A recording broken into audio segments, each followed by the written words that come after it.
വക്കീൽ സാറിന്റെ എവിടെ? ഉണ്ട്, ഇപ്പോഴെങ്കിൽ വരും. അവിടെ പോയിരിക്കും.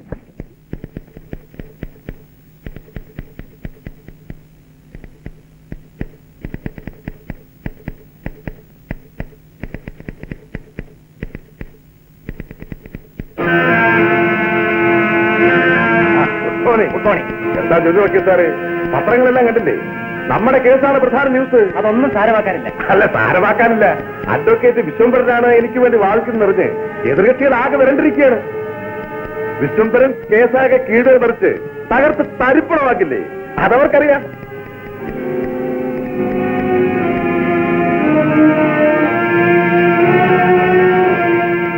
നീയോ? നീ എങ്ങനെ ഇതിനകത്ത് വന്നു? എന്തിനു വന്നു? ഒരു കൊലപാതകയായ നിങ്ങളെ ഒരു തരത്തിലും സഹായിക്കരുതെന്ന് വക്കീൽ സാറിനോട് പറയാൻ വന്നതാണ്. കഷ്ടം. നിന്റെ കാര്യം ഓർക്കുമ്പോ എനിക്ക് സങ്കടമുണ്ടടാ. നിങ്ങൾക്ക് സങ്കടം എന്താണെന്ന് നിങ്ങൾക്കറിയില്ലല്ലോ. അറിയണമെങ്കിൽ നിങ്ങളൊരു നല്ല മനുഷ്യനായിരിക്കണം, അല്ലെങ്കിൽ പാവപ്പെട്ട ഒരുത്തനായിരിക്കണം. നിങ്ങളൊരു ക്രൂരനല്ലേ? എഴുതേക്കാൻ അവിടുന്ന്, എഴുതേക്കാൻ. വക്കീൽ സാർ വരട്ടെ, എന്നിട്ട് എഴുന്നേൽക്കാം. നീ ഒരു ഓട്ടോറിക്ഷ ഡ്രൈവറല്ലേടാ? ഇത്ര വലിയ അഹങ്കാരം നിനക്ക്? നാട്ടുകാർ ഒന്നടങ്കം വഞ്ചിച്ച് പണമുണ്ടാക്കിയ ഒരു കൊലയാളിക്ക് ഇങ്ങനെ അഹങ്കരിക്കാമെങ്കിൽ രാവും പകലും കഷ്ടപ്പെടുന്ന ഒരു ഓട്ടോറിക്ഷ ഡ്രൈവർക്ക് അല്പം അഹങ്കാരമൊക്കെ ആവാം. എടാ, ഞാൻ കൈത്തോക്കൊണ്ട് സംസാരിച്ച് ശീലിച്ചവരാണ്, നിനക്കത് അറിയാമല്ലോ. ഞാൻ പീരങ്കിയുടെ മുമ്പ് പോലും കുലുങ്ങാത്തവനാണ്. തന്റെ കൈത്തോക്ക് എനിക്ക് കച്ചിത്തുരുമ്പാണ്. നീ എന്നെ ഒരു മൃഗമാക്കരുത്. ഞാൻ ആക്കിയിട്ട് വേണോ? താൻ എപ്പോഴും ആയിക്കഴിഞ്ഞു. എന്തു പറഞ്ഞാ? മങ്ക, മാറി നിൽക്കൂ. താൻ എന്തിനോട് വന്നു? ആക്രമിക്കാൻ? അയ്യോ സാറേ, ഞാനാണെന്നും വന്നതല്ല. പിന്നെ ഒരു കൊലപാതകി രക്ഷിക്കാൻ വേണ്ടി അങ്ങ് വക്കാലത്ത് വാങ്ങരുതെന്നും കേസ് വാദിക്കരുതെന്നും പറയാൻ വേണ്ടിയാണ് ഞാൻ വന്നത്. എന്ത് കൊലപാതകിയോ? അതെ, കരുണാകരനെ വെടിവെച്ചു കൊന്നതും അവന്റെ സഹോദരിയെ പിടിച്ചുകൊണ്ടുപോയതും ഈ മഹാഭാവിയാണ് സാർ. എടാ വാസു, നീ തരികട ഒന്നും കാണിക്കണ്ട. നിനക്ക് എന്താണ് വേണ്ടത് അതിങ്ങോട്ട് പറഞ്ഞാൽ മതി. നിനക്ക് എത്ര രൂപ വേണം? ആ തൂണ് നടക്കുന്നവൻ ഞാനല്ല. അങ്ങനെയുള്ള തരികട നിങ്ങൾക്കേ അറിയാവൂ. ഞാൻ വന്നത് മനുഷ്യരെ കൊന്നിട്ട് നിയമത്തെ കബളിപ്പിച്ച് രക്ഷപ്പെടുന്നവൻ ആരായിരുന്നാലും ശരി, അവന്റെ അവസാനം ദയനീയമായിരിക്കുമെന്ന് നിങ്ങൾക്കൊരു മുന്നറിയിപ്പ് തരാൻ വേണ്ടിയാണ്. ഓഹോ, അതിനു വേണ്ടിയാണല്ലേ താൻ ഇവിടെ വന്നത്? അപ്പോൾ എനിക്കാണല്ലോ തന്റെ മുന്നറിയിപ്പ്. സാറേ, സത്യത്തിൽ നടന്നത് എന്താണെന്ന് സാർ അറിഞ്ഞു? അന്വേഷിച്ചു? ഇല്ലല്ലോ. എന്നിട്ടാണോ ഒരു കൊലപാതകി രക്ഷപ്പെടുത്താൻ വേണ്ടി സാർ കേസ് വാദിക്കാൻ പോകുന്നത്? ഇത് ന്യായമാണോ സാറേ? ഇതാണോ ധർമ്മം? ഓഹോ, ധർമ്മോപദേശം നടത്തുകയാണ്. താൻ ഇത്രയും പറഞ്ഞതുകൊണ്ട് പറയുകയാണ്, ഒരു കേസിൽ തന്റെ കക്ഷി പറയുന്നതെല്ലാം സത്യമാണെന്നുള്ള ധാരണയോടുകൂടി പ്രവർത്തിക്കുക എന്നതാണ് ഒരു അഡ്വക്കേറ്റിന്റെ ചുമതല. താൻ ഏറ്റെടുത്ത കേസിൽ തന്റെ കക്ഷിയെ ജയിപ്പിക്കുക, ശിക്ഷയിൽ നിന്ന് രക്ഷപ്പെടുത്തുക. അതാണ് ഒരു വക്കീലിന്റെ ന്യായവും ധർമ്മവും. അപ്പൊ ഈ നിയമങ്ങളും കോടതികളും ഒന്നും സമൂഹ നന്മയ്ക്ക് വേണ്ടിയുള്ളതല്ലേ? അറിഞ്ഞുകൊണ്ടൊരു കൊലയാളി രക്ഷപ്പെടുത്തുന്നത് സാമൂഹ്യദ്രോഹമല്ലേ സാറ്? ഇനിയൊന്നും എനിക്ക് കേൾക്കണ്ട. ദ്രോഹവും ന്യായവും ഒക്കെ എന്താണെന്ന് എനിക്കറിയാം. തനിക്ക് പോവാം. ചിരിക്കണ്ട. ഈ ചിരി തന്നെ ഒരിക്കൽ കരയിപ്പിക്കും. തന്റെ കൈകൊണ്ട് മരണപ്പെട്ട കരുണാകരന്റെ ആത്മാവിനെ സാക്ഷി നിർത്തി ഞാൻ പറയുകയാണ്, നിയമം തന്നെ ശിക്ഷിക്കുന്നവരെ ഞാൻ അടങ്ങിയിരിക്കില്ല. ഒരിക്കലും ഈ കേസിൽ നിന്ന് ഞാൻ തോറ്റു പിന്മാറുകയുമില്ല. നമുക്ക് കോടതിയിൽ വെച്ച് കാണാം.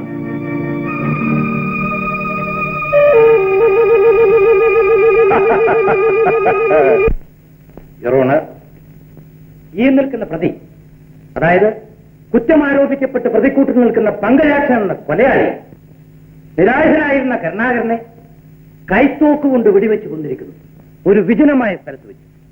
ഒന്നാം സാക്ഷിയായ വാസുവിന്റെ ശ്രദ്ധയിൽപ്പെട്ട തരത്തിൽ ഒരു പട്ടിയെ കൊല്ലുന്നത് പോലെ പങ്കജാക്ഷൻ കരുണാകരനെ കൊന്നിരിക്കുന്നു.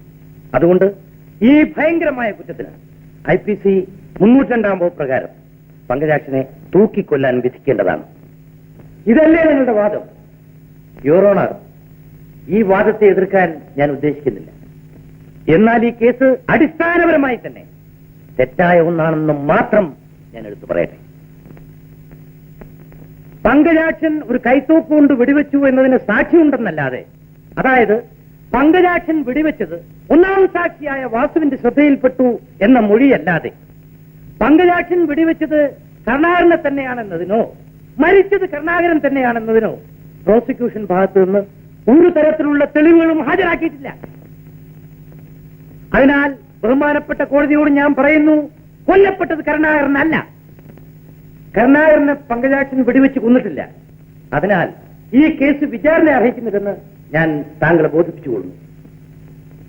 തിരിച്ചറിയാൻ വയ്യാത്ത വിധം കത്തിക്കരിഞ്ഞൊരു ശരീരം കരുണാകരന്റേതാണെന്ന് പറഞ്ഞ് അവിശ്വസനീയങ്ങളായ സങ്കല്പങ്ങളാൽ പ്രോസിക്യൂഷൻ ഭാഗത്ത് നിന്ന് കെട്ടിച്ചമച്ചതാണ് ഈ കേസെന്ന് ഞാൻ ബഹുമാനപ്പെട്ട കോടതിയെ അറിയിച്ചുകൊള്ളുന്നു.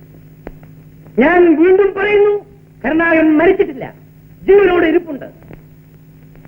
അങ്ങനെ ജീവിച്ചിരിപ്പുണ്ടെന്ന് വിശ്വസിക്കുന്ന കരുണാകരനെ കൊന്നു എന്ന കുറ്റം ചുമത്തി എന്റെ കക്ഷിക്ക് മരണശിക്ഷ വിധിച്ചാൽ, യുവർ ഓണർ, ഒരു ദിവസം കരുണാകരൻ ജീവനോടെ തിരിച്ചു വന്നാൽ തൂക്കിക്കൊല്ലപ്പെട്ട പങ്കജാക്ഷനെ തിരിച്ചു തരാൻ കോടതി കഴിയുമോ? ഈ ചോദ്യം വിനയപൂർവ്വം ബഹുമാനപ്പെട്ട കോടതിയുടെ മുമ്പിൽ ഞാൻ ഉന്നയിക്കുന്നു. That's all, your honour. Judgement reserve.